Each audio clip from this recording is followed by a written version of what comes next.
Monday afternoon to you, 4 o'clock time for Sports4CLE. Thanks for joining us. Hope you had a great weekend. Was a pretty good weekend early and a pretty bad weekend late. So the Guardians win. They advance to the American League Championship Series. The Browns fall to 1-5. We will get to them in just a minute. Teams with the two best records in the American League, Yankees and Indians, meet in the American League Championship Series. Game 1 coming up tonight, 7:30.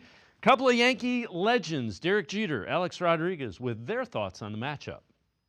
You never want to say you never have an easy road to the World Series, but if the Yankees could pick and choose their opponents, I think they got the two that they would pick and choose because of the success that they've had against the AL Central. You don't have to say it. I'll say it. They have an easy road to the World Series. It's not easy. And, look, it's never easy, right? But this is the clearest path in 20 years. Well, the arrogance of New York never ceases to amaze me. Just remember, guys, there's no Mariano Rivera in that bullpen, and you don't have Mike Mussina starting. Again, two best teams. Yankees were a game better. And the other thing is, American League Central had 3 of the 4 teams that were playing last weekend. So you were going to play an American League Central team regardless. I digress, though. Guardians, they got it done in Game 5. Take a look at how they are hitting in the postseason. It's been outstanding, especially Stephen Kwan. Kwan, a .524 batting average. Brian Rocchio, who saw that coming? .375, has a run batted in. What about Lane Thomas, guy that the Guardians traded for at the trade deadline from Washington? 6 of 19, 2 homers, 9 runs batted in. So he's hitting .316, the 9 runs batted in, most of anybody in the postseason so far. David Fry, 4 of 16, a homer, 5 runs batted in. You look at this, and the Guardians advance without Naylor, Ramirez, and Jimenez hitting the ball very well. Those guys get hot or hit like you expect them to.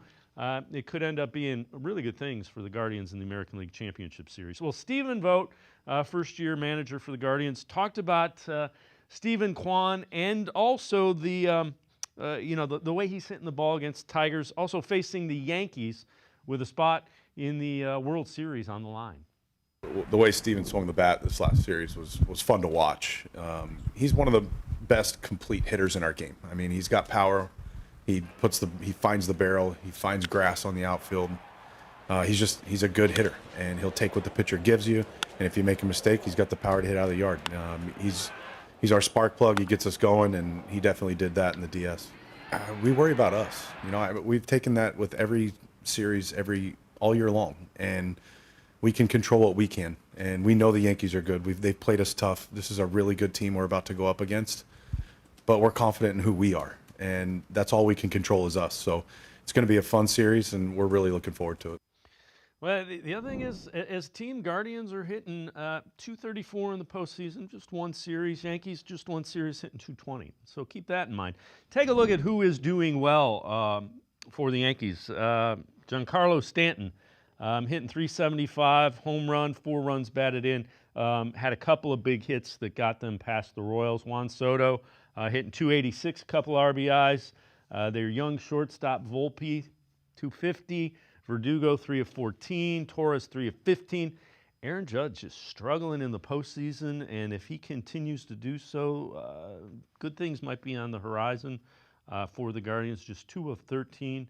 Jazz Chisholm, 2 of 15, a home run, and a run batted in. The Guardians, they'll go with Alex Cobb in Game 1, who they acquired at the trade deadline.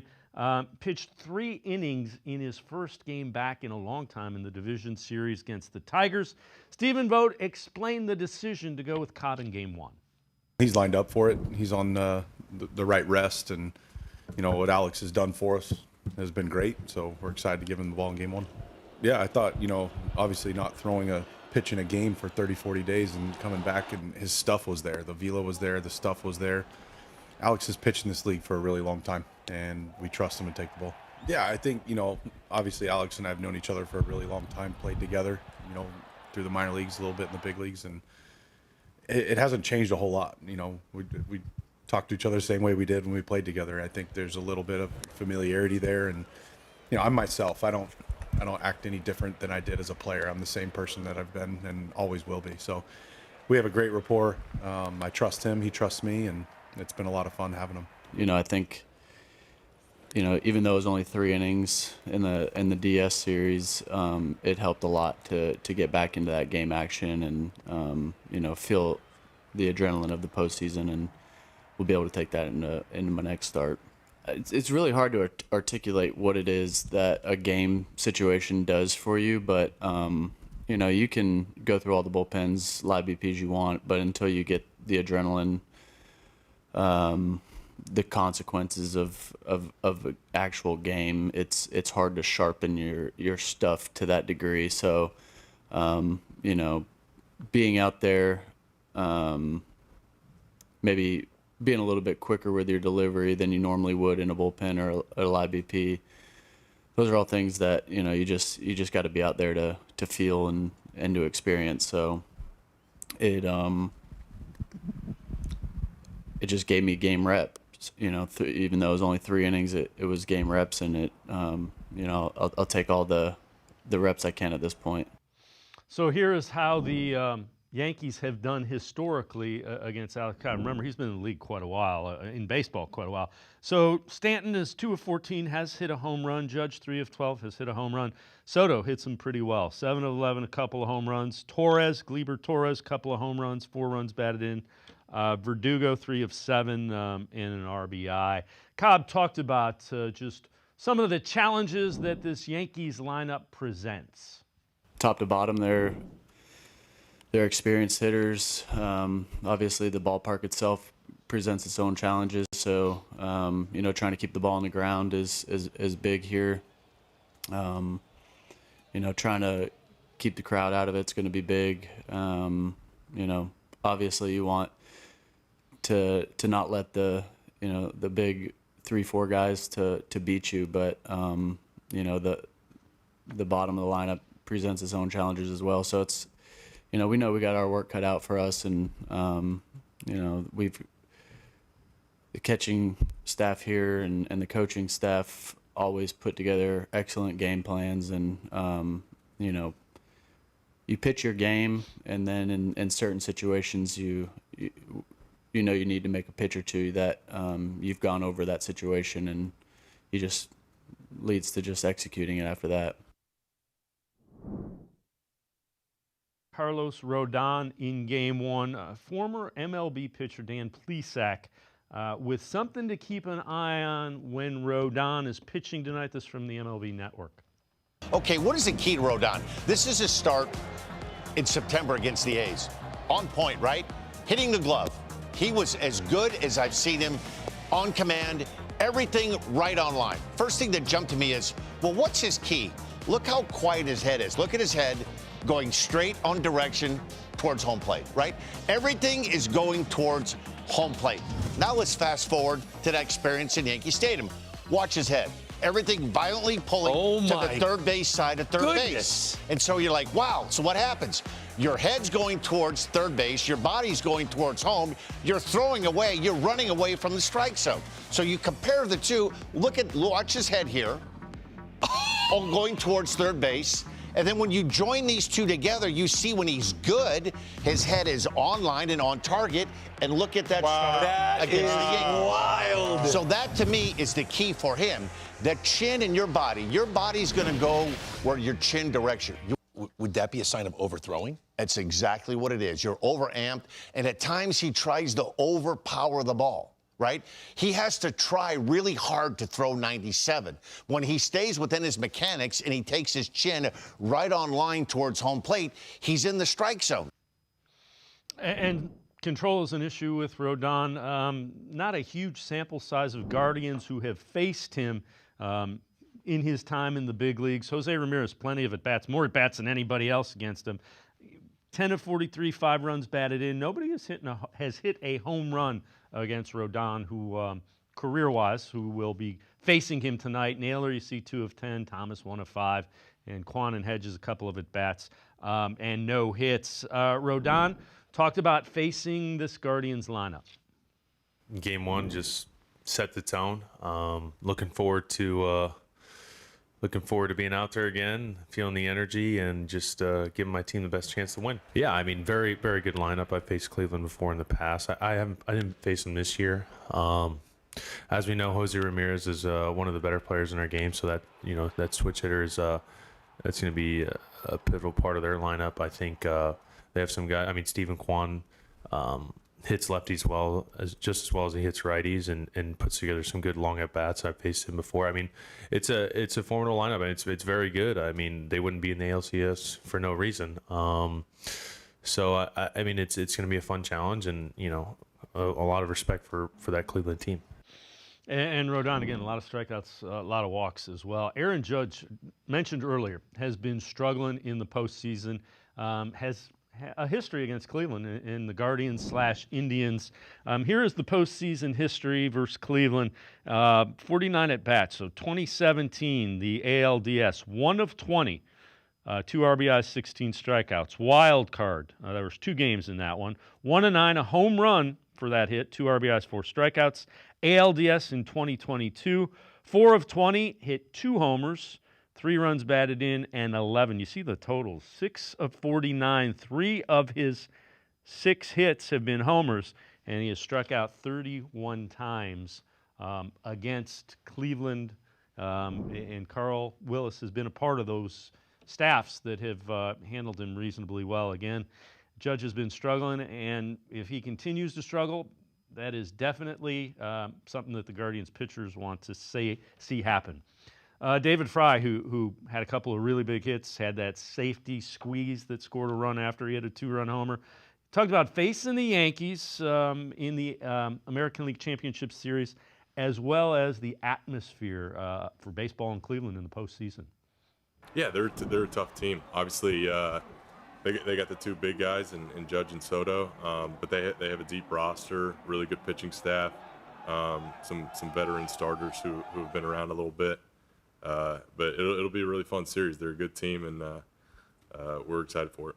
It's so cool to see how much they love their sports teams. I mean, even just like walking around, especially during football season, all the brownie stuff.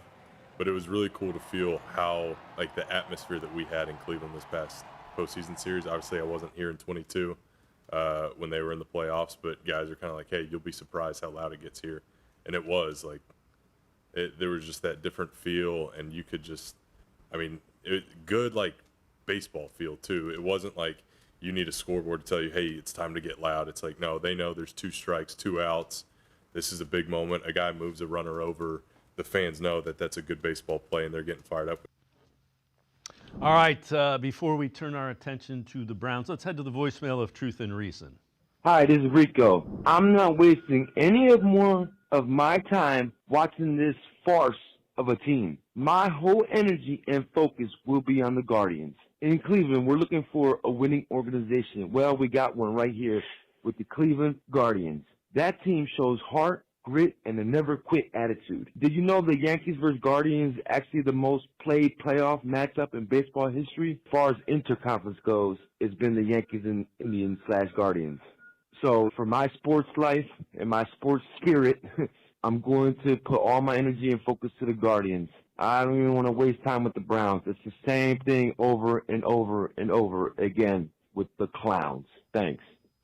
As always, appreciate all the voicemails. Again, top 2 teams in the American League meeting for a chance to go to the World Series, Guardians and Yankees. Game 1 tonight.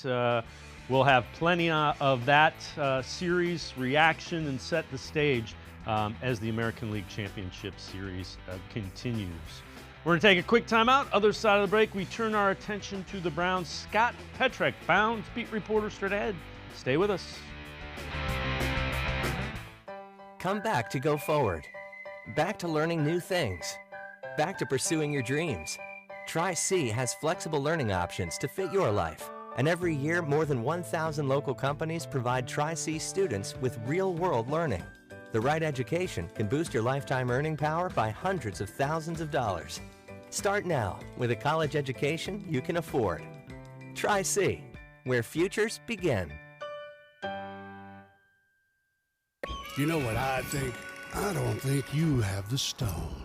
Oh, I've got the stones. I think you're the one that don't have the stones. Let's settle this once and for all. Amble up to the 4 new Ohio Lottery scratch-offs with all kinds of stones. Gemstones, diamond, emerald, sapphire, and ruby 10s. $10 each. 10 times multipliers. 2 fast spots for quick draw wins of up to $100 and a $500,000 grand prize. Which one will you get when you order them up? Well, that's just the luck of the draw. The Greater Cleveland Sports Hall of Fame celebrates the star athletes and notable sports figures who were born or have made their home in Greater Cleveland. It tells the story of discipline, commitment, perseverance, sportsmanship, and excellence in achievement. It encourages and inspires those who believe in sport and its direct impact on the well-being of our community.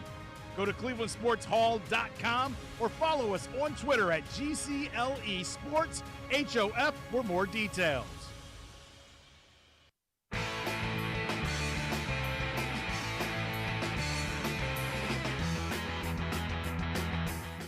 We turn our attention to the Browns. Another loss and a 1-5 record now for the Browns as they get ready to host the Bengals. Former NFL offensive lineman Damian Woody on the situation for Browns fans. This from ESPN's Unsportsmanlike. The great thing about sports is that whenever your season starts, every fan has hope. It's the one. I think it's the one word that you attach to sports is hope. Mm-hmm. And if you're the Cleveland Browns fan right now, there is no hope for you.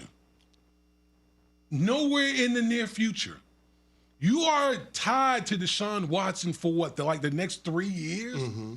Think about that. For the next 3 years, you are literally hamstrung by one albatross contract. Where is the hope? Because Cleveland has some of the best fans in the world. My father-in-law is a Cleveland Browns fan. To his core, loves the Browns. And I hear it in his voice all the time, just how disgusted he is about the quarterback situation, just the state of the franchise. And so it honestly is sickening to watch what's going on with Cleveland and how do they move forward? I literally start thinking, you need to strip this thing down to like an expansion team. Yep. And then just get as many draft picks as possible. With that, let's welcome in Scott Petrick, Browns beat reporter for the Leary Chronicle Telegram as well as BrownZone.com. Well, how's that for a cheery Monday? I get what he's saying. I disagree about stripping it down to expansion levels. What are your thoughts on just all of that? Yeah, the hope thing is interesting. There's not a lot of that right now when there was, 4, 5, 6 weeks ago. I'm in a group chat with a bunch of Browns fans that they've been talking about trading the best players for weeks now. So it's not the first time it's crossed my radar. I'm not ready for that. I don't think the Browns need to do that. I think there's a way to probably walk a tightrope. And this is all assuming that, they give up on Watson and they determine he's not the guy and then they cut him or try to trade him or whatever that move is, that they have to figure out what to do with all the salary cap hits that they're going to have to take with him. Certainly feels like it's heading in that direction, that they're going to be done with him and have to consider it a sunk cost at some point. Obviously, they're not ready to say that because Kevin Stefanski keeps saying that he's going to be the starting quarterback. So they're holding out hope to some degree. And that makes sense to me. They're so invested. Why not let it play out a little bit longer? That completely makes sense to me. But the idea of it's going to take a while for this team to be back to a playoff contender, I'm not ready to go there. But I get it, that if you're so hamstrung by Deshaun Watson's salary cap number, there might be drastic things this organization has to do. My guess is they're hoping it doesn't come to that they have enough good players that they can figure it out until they come out on the other side. All right. I know you wrote an article, 5 takeaways from another disheartening loss, which I would agree yesterday was. We'll go through them. Number 1, you had simply brutal. Browns became the first NFL team in 10 years not to score 20 points in any of their first 6 games. Yeah, I mean, the numbers are staggering. And, I try not to, I guess, get overwhelmed with them or overwhelm the readers or the listeners or the viewers with them because there's so many negative ones. Like, that capsulizes how bad it's been. Not having 300 yards of offense in a game this year shows you how bad it's been. Deshaun Watson not throwing for 200 yards is a good example. They're 1 for 20. They've scored 1 touchdown in their last 29 offensive possessions. So all these numbers just illustrate what we've seen and why there's so much discussion about replacing Deshaun Watson is because the offense is at, historically bad levels. Terrible timing is number 2. Browns have made critical errors at the worst times all year. And Scott, I agree with you. I think that's a sign of a bad football team, though. Yeah, I think you make a good point there, right? The best teams don't do that. The bad teams do. It's sometimes it's the same guy, Zach Zinter, with false starts in back-to-back weeks. Sometimes it's a different guy. Jed Wills joined the party with the 1 on 4th down at the 8-yard line yesterday. So, yeah, it happens. And, sometimes it happens because you're not that talented. Sometimes it happens you're not disciplined enough. Things just aren't going your way. The margin for error is so small, so every mistake is magnified. I think those are all part of it. But there's example after example of the Browns making these mistakes at the worst times in late in games. You look at the Giants game, they had a chance to come back and win. The Raiders game, chance to come back and win. Yesterday against the Eagles, chance to come back and win. And if they pull 1 or 2 of those wins off, we're looking at everything completely different instead of being 1 and 5 and, all hope is lost. Yeah, and number 3, no last chance. And again, the defense couldn't get the ball back to the offense at the end of the game. And the defense, they haven't made plays when they've needed to. No, the defense has been average, maybe slightly above average, depending on, what stats you want to look at. Certainly not dominant like I thought the defense would be. And, Stefanski made sense. My initial thought, and I posted it on X, was I probably would have kicked a field goal on 4th and 8. And then I thought about it, and no, you're down there. You got to take a shot.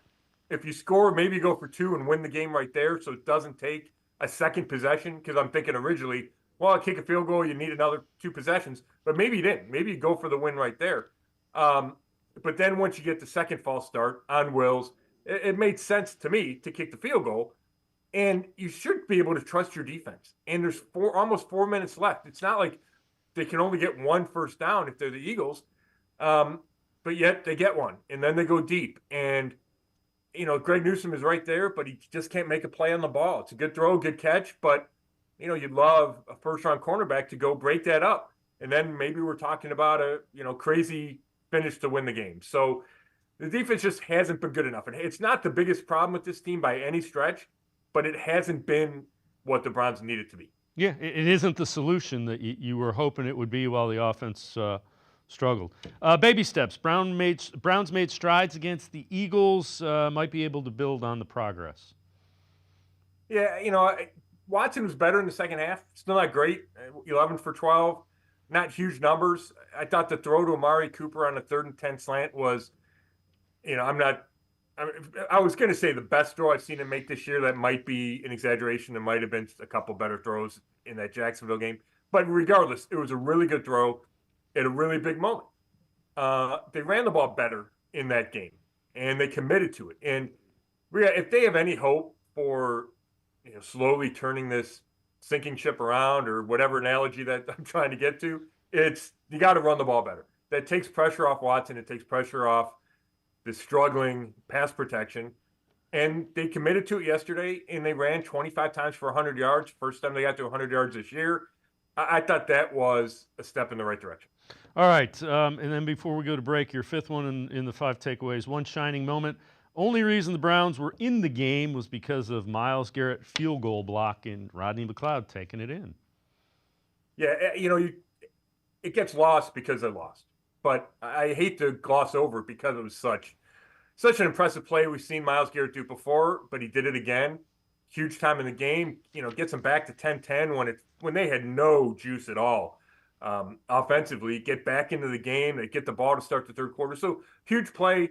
Of course, there's always a negative, and that's Rodney McLeod's got 2 touchdowns this year, and that's tied for the lead for the team lead, and that's from a safety. Scott Petrek, Browns beat reporter for the Elyria Chronicle-Telegram, as well as BrownsZone.com. And now I'm going to step aside, take a quick time out. Other side of the break, we'll head to the voicemail of Truth and Reason. Sports4CLE, be right back. Stay with us. You know what I think? I don't think you have the stones. Oh, I've got the stones. I think you're the one that don't have the stones. Let's settle this once and for all. Amble up to the 4 new Ohio Lottery scratch-offs with all kinds of stones. Gemstones, diamond, emerald, sapphire, and ruby tins. $10 each. 10 times multipliers. 2 fast spots for quick draw wins of up to $100 and a $500,000 grand prize. Which one will you get when you order them up? Well, that's just the luck of the draw.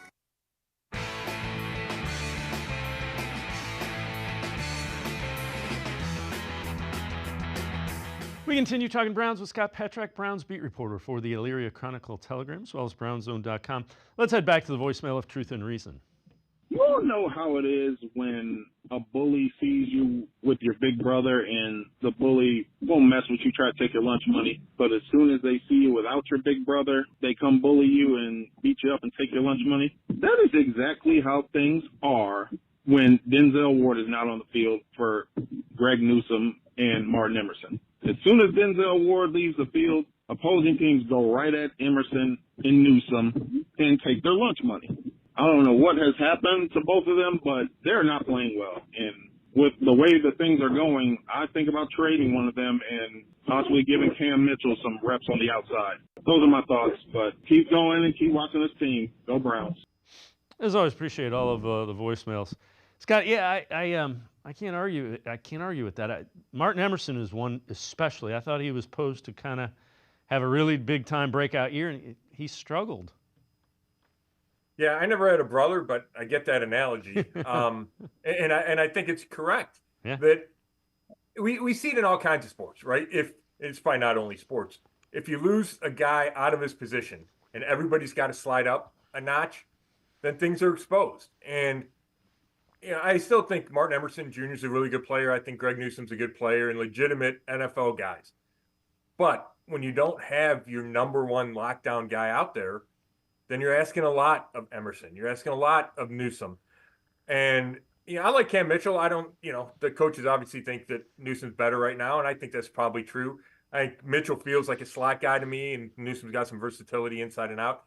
But those guys, then you put them in tough spots. And on top of that, Jim Schwartz's defense asks so much of his corners.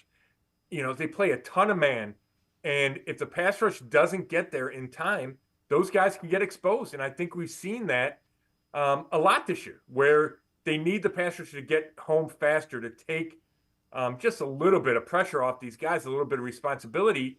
And the quarterbacks are making good plays, but it's just like a tick here, a tick there, that if you just make the quarterback rush it, maybe it's not a perfect throw, and we're not looking at Martin Emerson giving up touchdowns in back-to-back games. I know you wrote an article about Emerson and the defense kind of trying to turn the corner, disappointing season. Take us through that and kind of, what your thought process through that is. Yeah, it was played off kind of what you mentioned, Dave, that the expectations were so high for Martin Emerson Jr. I talked to him at the Greenbrier, and we were talking about how his teammates thought he was snubbed last year, not getting to the Pro Bowl, and he wouldn't come out and say it, but he agreed with them. He talked about he thought he was the best corner in his corner class, and there were some big-time corners in that class. Sauce Gardner, Derek Stingley, McDuffie, I think was the third one, all Pro Bowl, all pro kind of guys. And, that's how confident he is and how well he played his first 2 years, that it didn't seem outlandish for him to say things like that. And it's a tough position. Kevin Stefanski said it's an occupational hazard playing corner to give up some touchdowns. But we've seen, he got beat for a touchdown last week, got beat for one against the Eagles. And even before that, Malik Neighbors got the best of him in the first half of that Giants game. Against the Raiders, I felt like Emerson was scared to get beat deep, so he gave up a bunch of passes underneath. So, he's a big corner. He's not the twitchiest corner, and maybe teams are figuring out ways to attack him. And not that he won't get better, and I do like his size and his physicality, but there's been way more hiccups this year than they have in the past. And that's part of the reason the defense isn't playing as well as it did last year, because one of their top guys isn't playing as well as he did last year. Yeah, and again, they're playing okay, but they needed better than okay. This is from CBS Sports, Week 6 winners and losers. Loser, they have Kevin Stefanski on a day Jim Schwartz defense actually kept A.J. Brown-led Eagles within reach. Deshaun Watson was once again unable to elevate a downtrodden offense. Banged-up line suffered yet another major injury. Both pre-snap fundamentals and critical down play calls left a lot to be desired. I usually am a huge supporter of play calling, and there were some yesterday that I was going, what? The jet sweep? Why? You're running straight ahead and getting yardage. Yeah, that one was the biggest head scratcher. Now, after the game, he said there's a little miscommunication. He didn't get into it. He said, blame me, bad play call. So I don't know if, Jameis Winston's not supposed to run that play or supposed to check out of it if he sees, I think it was Brandon Graham kind of uncovered on the edge there. So maybe that wasn't the play, or that's not how he wanted it to go off. But regardless, it looked terrible, and it was a huge spot in the game, and they settle for a long field goal, and Dustin Hopkins misses it. So that's a big play. Here's what I think. I think you're right about there being more reasons to question the play calls with Stefanski. I also think the longer he or they, because it's probably not just a Kevin Stefanski decision, stick with Deshaun Watson, the more opportunity is for Kevin Stefanski to not look good, because your quarterback's not playing well. I don't think they can trust Watson to do everything they want to do, or to see the field properly, or to make the quickest decisions. So if you're having those kind of issues at your quarterback, it just stresses everything else, including play calling, including coaching. And, I think Stefanski will probably begin to feel more of that wrath or more of the criticism the longer it goes, because you can only yell at Deshaun Watson so much if you're a fan. All right, before we go to break, this one from your mailbag. What letter grade would you assign the Browns at this point of the season? How would you grade management, coaching, offense, defense, special teams? Well, that was before the game yesterday.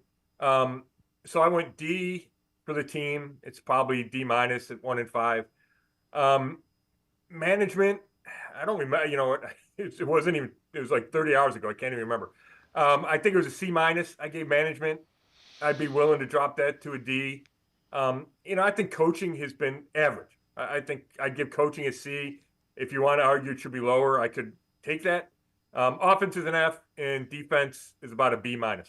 Yeah, it's hard to argue that. Again, it isn't one facet. It's everything. It's been a perfect storm of bad football that has enabled them to be 1-5. Scott Petrick and I can step aside, take a quick time out. Other side of the break, we will continue talking Browns on Sports4CLE. Stay with us. The Ohio Lottery Partners in Education program is dedicated to recognizing exceptional students, teachers, and schools throughout Ohio. Scan the QR code on screen to nominate students and teachers as Academic All-Stars and Teachers of the Month. They must be currently enrolled or teach in grades K through 12. Is your K through 12 school developing students' literacy skills to achieve success in reading? If so, you can nominate your school for the School of the Year. Students can win $100, teachers can win $500, and schools can win $2,500. Scan the QR code, fill out the forms, and nominate deserving students, teachers, and schools today. The Ohio Lottery Partners in Education program takes pride in honoring exceptional students, teachers, and schools across Ohio. Submit your nomination today. It's fun, fast, and free.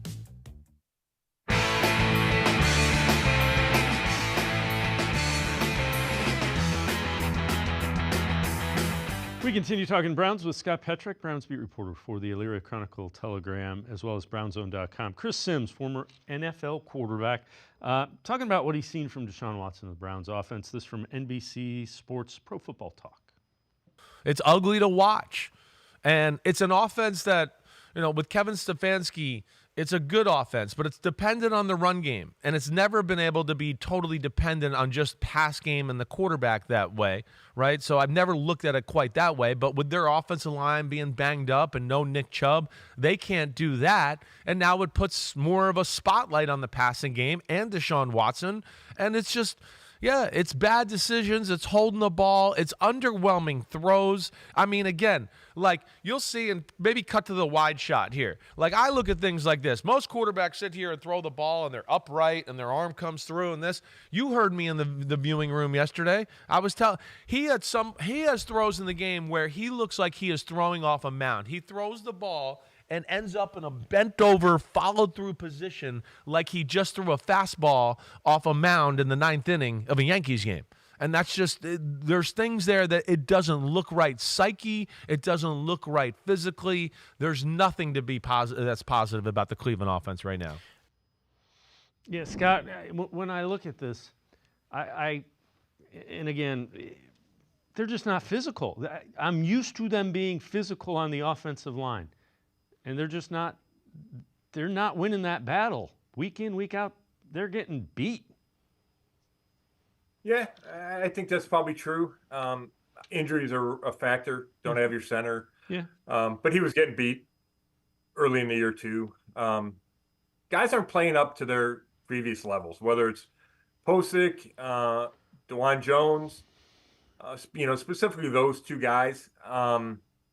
I don't think they did. Now you're missing Wyatt Teller at right guard. So there's issues for it or reasons for it.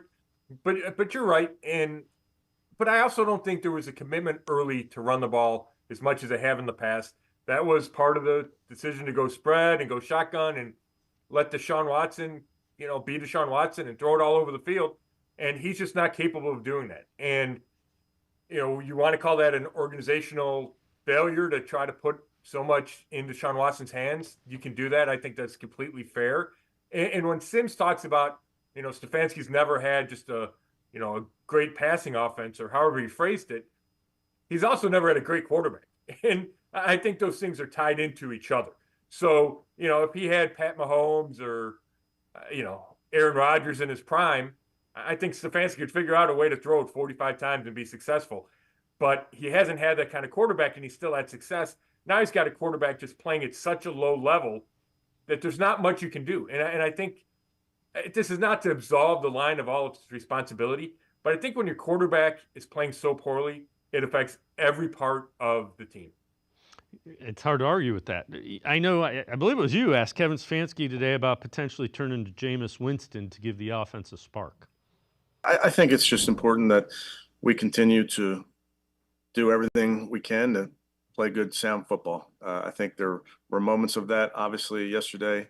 I think Deshaun gives us the best chance to win, continues to give us the best chance to win, and we need to play really good offensive football at his position and really at every position to be successful on Sunday.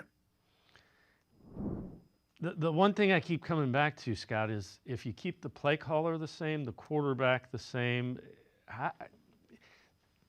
why is it going to change?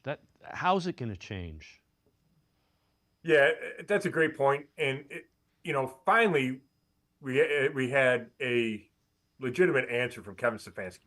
And he might not believe it, and people might not want to hear it, but at least it's an answer to why it's Deshaun Watson, right? He gives us the best chance to win. I think that was always kind of implied, but he said it, and at least that's something I think in my job I can sink my teeth into a little bit. But your point is, how does it change if nothing big changes? That's a great question, and I think Stefanski and the coaches would tell you, well, we really believe in our people, we believe in our process, and if we keep doing things the right way in practice and all those things, that eventually it will get better. And there's something to be said for that. Teams come out of slumps, players come out of slumps. But Deshaun Watson, post-2020, hasn't shown any reason to believe he's going to come out of this slump. And for me, that's where this discussion is. It's why would the Browns or anyone believe that he's going to get significantly better? And I don't know if they believe it. They're just so committed to him that they don't think they have another choice. And again, I was one of the guys that thought it was a great idea to try to build the offense around his skill set. So I will take the boy was I wrong with what I'm seeing so far. I mean, that made sense, right? I mean, he's a $230 million quarterback. He's 3-time All-Pro Bowler, all those things. It made sense to try to do that. But it's one of those things where the coaches are around this guy every day. And maybe in those couple of years, I know he didn't play a ton, but they're still around him. In those first 2 years with him, maybe they should have seen those deficiencies and said, hey, this is not the way to go.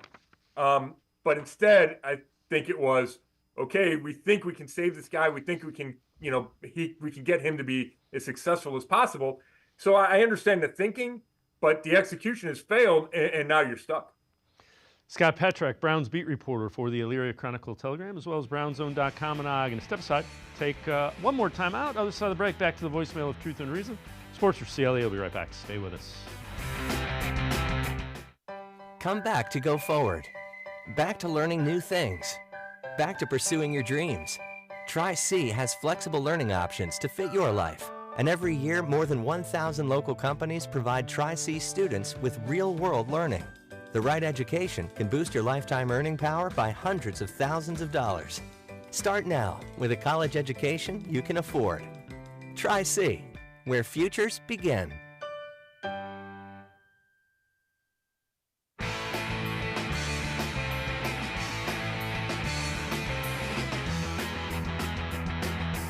We continue talking Browns with Scott Petrak, Browns beat reporter for the Elyria Chronicle-Telegram, as well as BrownZone.com. Let's head back to the voicemail of Truth and Reason.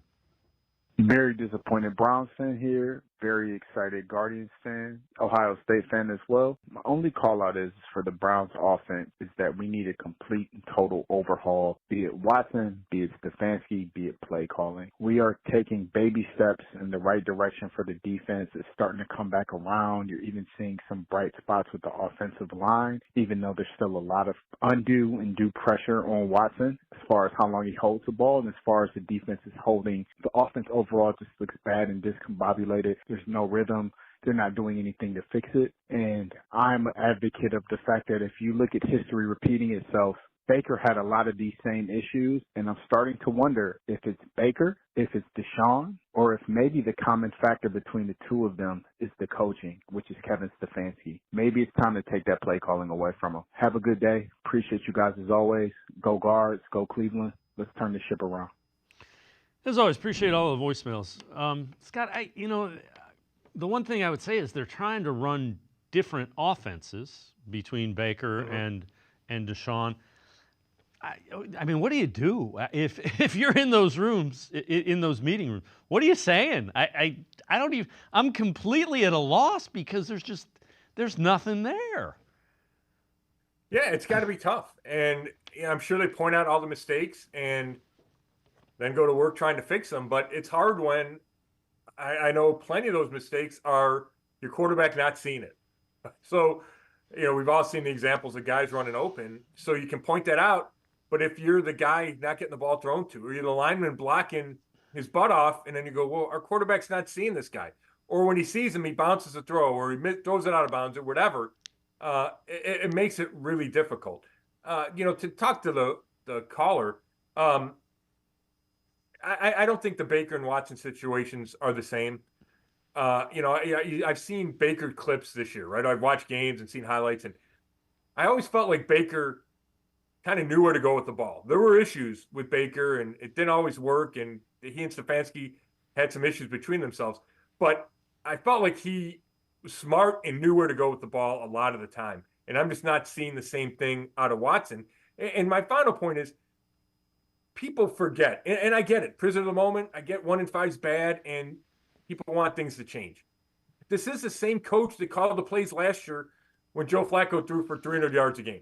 So it's not all about the play caller. I don't think Kevin Stefanski's gotten stupider from last year to this year. I think it's other factors involved. Yeah, I would agree. But again, if you're going to keep Ken Dorsey around, let him call play. You got to, and I'm not saying that Kevin Stefanski can't call plays. The dynamic that you have, it's been a disaster. Change the dynamic and see if the results change. Yeah, I mean, that's the same line of thinking as go with Jameis Winston just to see if something can change. And it's probably more feasible to make the play caller change. And while I don't think I'm not sure it would work or not, I'm fine with trying that. If the Browns wanted to try that, it might not work, but I understand the thinking, just like I would understand the thinking going to Jameis Winston. So, yeah, it doesn't feel as outlandish to me as it did before the season when I thought Stefanski should keep the play calling duty. All right. This will show just how bad it's been. This is from PFF. 2025 NFL draft order as it stands now. Patriots would draft number 1, and your Cleveland Browns, our Cleveland Browns, would have the 2nd overall pick ahead of the Jaguars, Panthers, and Rams. Browns have the strength of schedule remaining. It's first in the NFL. EPA per play on offense, 31st. EPA allowed per play on defense, 21st. Wow, that I don't know what I thought 1 and 5 looked like, but I didn't think 2nd pick in. Good news is they got that pick back. Yeah. Yeah, I did not think we would be talking number 1 draft pick. I still, even when you knew the Browns were going to be bad, 0-16, 1-15, I did not like talking draft pick this year, this early. So I certainly don't like talking it when I thought they were going to go to the playoffs. But that's the reality. It's something we're going to have to keep an eye on if the losing continues. And, when you're in a 4-game losing streak, there's no reason to think it won't continue. Yeah, I mean, it's brutal. If you want to think long-term, it's okay. If they need a new quarterback, number 1 pick in the draft is a good place to find a new quarterback. So I'm not ready to go there completely yet. I haven't started, recording Colorado games to watch the quarterback, but we might get there sooner than later. Yeah, unfortunately, that has entered the realm of possibility. All right, here's before I let you go, they're 1 and 5, toughest schedule in the NFL remaining. How do you approach this season? Just as because it's impossible to imagine right now that you're going to rip off 5 or 6 wins with the way you haven't scored 20. Scoring 20 points in a game would be a start. How do you approach it? How are you planning? Well, I think when you have a roster this experienced and you thought was this good, you can't go into tank mode. I just don't. It's hard to do in the NFL. When the Browns were in tank mode, I didn't approve of it. So, I don't think you can do that. I think you have to hope that you pull off a close win, something could have happened yesterday against Philadelphia, and it could happen against Cincinnati. Right? They barely beat the Giants. You get a win, and then you try to build on that, and you see if Nick Chubb can energize the run game and energize the offense, and you lean into the run game and take some pressure off Watson. I think those are the first steps. And then if the losing continues, going big picture, it's what can you get from Amari Cooper? Maybe a guy like Zadarius Smith. I don't think they will blow it up like a Myles Garrett. I've heard Myles Garrett's name mentioned today, and maybe Detroit should call Cleveland. I don't think they go there, or Denzel Ward, but I think you could see older veterans in their last year of the contract shipped out of here for draft picks. Yeah, and again, who would have thought, 5-6 weeks ago we'd be talking about this in the middle of October. Scott Petrak, as always, appreciate the time and the insight. Thanks very much, Scott. Thanks, Dave. Scott Petrak, he is the Browns beat reporter for the Elyria Chronicle-Telegram. Always really good stuff. Check him out online, brownzone.com. We're going to step aside, take one more time out, other side of the break. Xavier Crockett, Chef Zay, straight ahead. We're talking Browns on Sports4CLE. Stay with us. Come back to go forward. Back to learning new things. Back to pursuing your dreams. Tri-C has flexible learning options to fit your life. And every year, more than 1,000 local companies provide Tri-C students with real-world learning. The right education can boost your lifetime earning power by hundreds of thousands of dollars. Start now with a college education you can afford. Tri-C, where futures begin. You know what I think? I don't think you have the stones. Oh, I've got the stones. I think you're the one that don't have the stones. Let's settle this once and for all. Amble up to the 4 new Ohio Lottery scratch-offs with all kinds of stones. Gemstones, diamond, emerald, sapphire, and ruby 10s, $10 each, 10 times multipliers, 2 fast spots for quick draw wins of up to $100, and a $500,000 grand prize. Which one will you get when you order them up? Well, that's just the luck of the draw. I am powerful beyond my wildest imagination. I will define my future. I will keep challenging myself to improve. Because I am a future leader of this great nation. I will be responsible for raising a beautiful family. And educating not only my generation, but many more to come. I will make a difference in my community. And I will stand up for what I believe in. I will not settle for simply chasing my dreams, I will achieve them. Because I was given a chance. An opportunity. A home. At Family, Career, and Community Leaders of America. The ultimate leadership experience. FCCLA has been one of the greatest experiences of my life. It's made me who I am today. Join us. We'll build a new future together.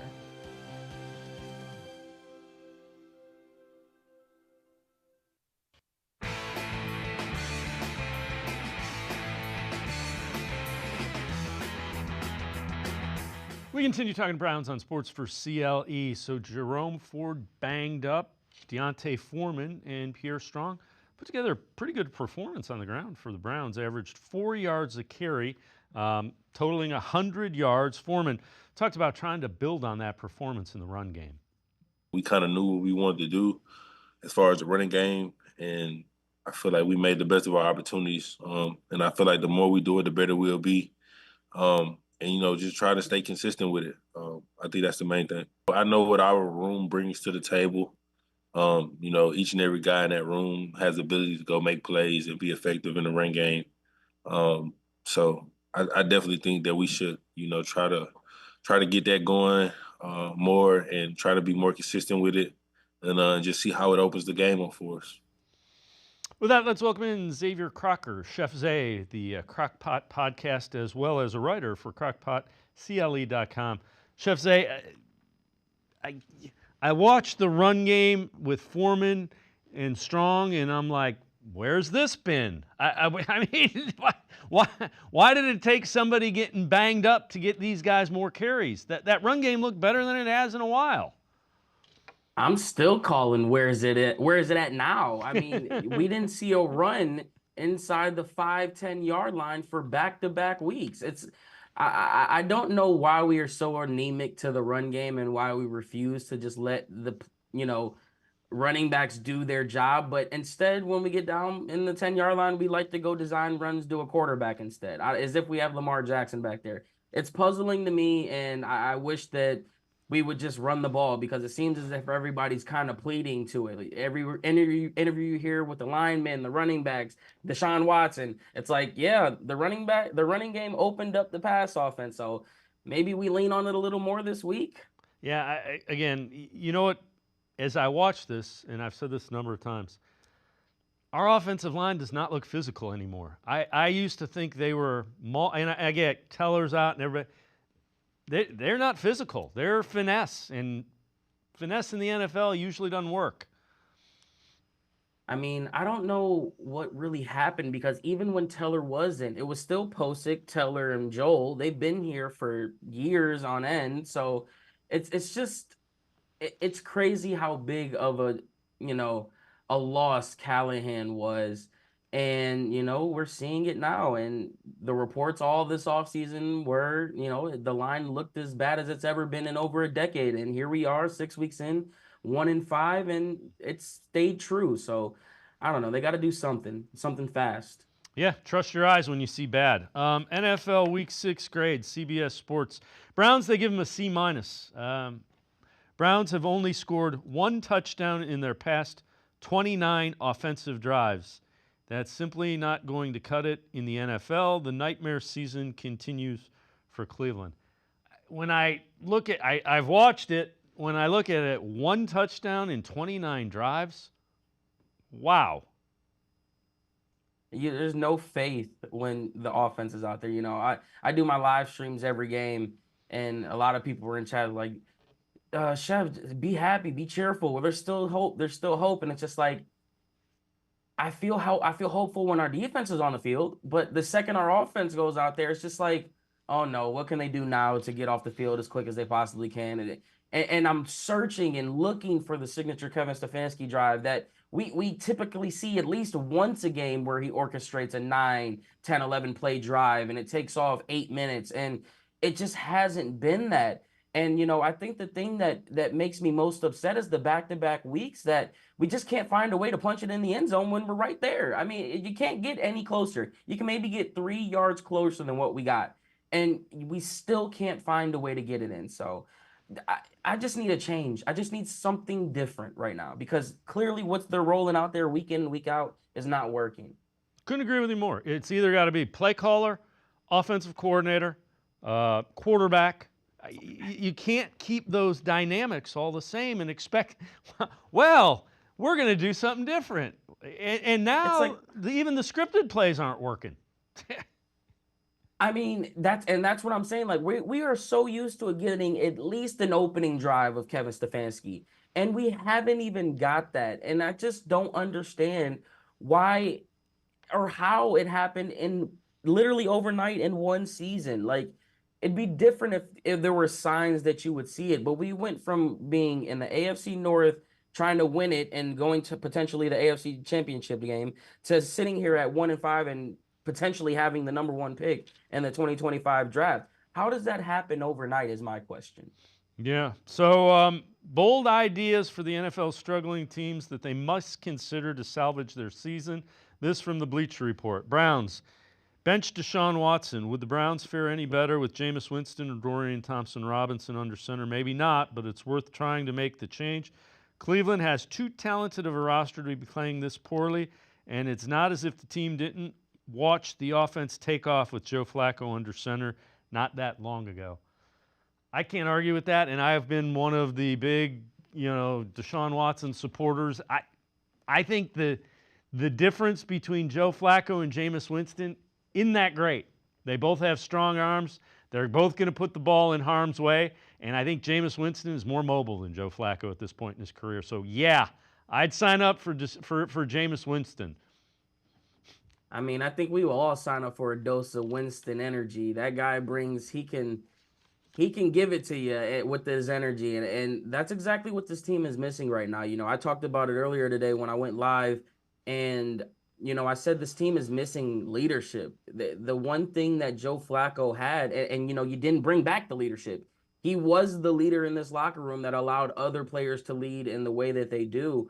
And right now, with all of these personalities, with all of the people that have been, put onto this team, it's missing a certain type of leader. And the fact that you're not getting that from the most important position out of your quarterback, I'm sure he leads in his way, in some way, shape, or form, because I believe Deontay Foreman mentioned it, and Amari Cooper reiterates it every week in the media.